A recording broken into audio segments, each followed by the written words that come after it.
Thor: Love and Thunder is coming out, and I'm super excited to see what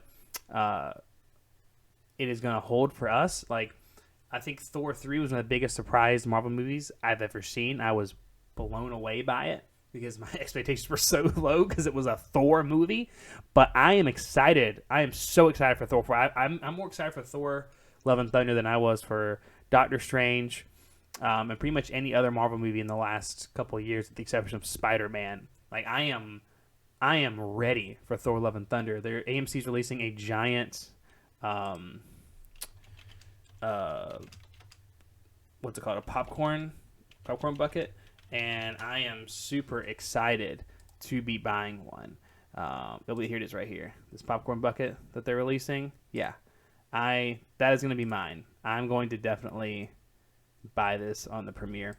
I've already got my tickets. It comes out July 8th. So I wanted to talk about real quick, though, some predictions that I have personally, and then also I'm going to go through this Collider list and see how I would grade their predictions on the Thor: Love and Thunder, how true I think they'd be. So, like, their first prediction is the Guardians will only be in the first part of the film. I think that's a pretty good prediction. I mean, like, it's a Thor film. I don't see them being in it. Or, like, what I could see potentially is they're at the very beginning of the film, and then maybe, like, the very end, if he needs help.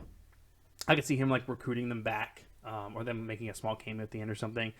I don't think they're going to be a huge part of the film. I would say, like, 15 minutes, 20 minutes, maybe. I don't think they're going to be in the majority of this film at all, by any means. But if you were expecting the Guardians to be a huge part of Thor 4, I don't know who those people are.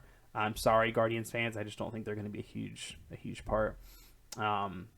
New Asgard has become a touring company. Well, that's not really a prediction. That's in the trailer. Good job, Collider, on predicting stuff that we already know. But yeah, that's pretty obvious. You've got King Valkyrie. I think you see, like, Meek in, like, a suit in the trailer at one point. So, like, she's clearly, like, running it more like a government and more of like a presidential, like, she's more of like a president in the trailer, and it's more like a touring place that looks very popular. So maybe a little gimmicky. The one with blue hair does not exist. And I'm not sure what they mean by that. The woman with blue hair does not exist. Like a fantasy? That's what, like, it's like him telling a story. Sure, I guess, maybe. It's kind of a weird thing to predict. Loki will not return. Again, not really. Like, yeah, he's got his own show. I don't see why Tom Hiddleston would be involved in Thor 4, except maybe like a flashback or a cameo. But yeah, I don't think anyone's expecting Loki to return. Gore's killing spree started because of the blip. Maybe.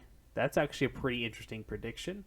Although I am, this might sound like weird, I'm tired of them using the blip to, like, explain everything. Like, everyone's motivations is always the blip, and I understand it was a big deal in the Marvel universe.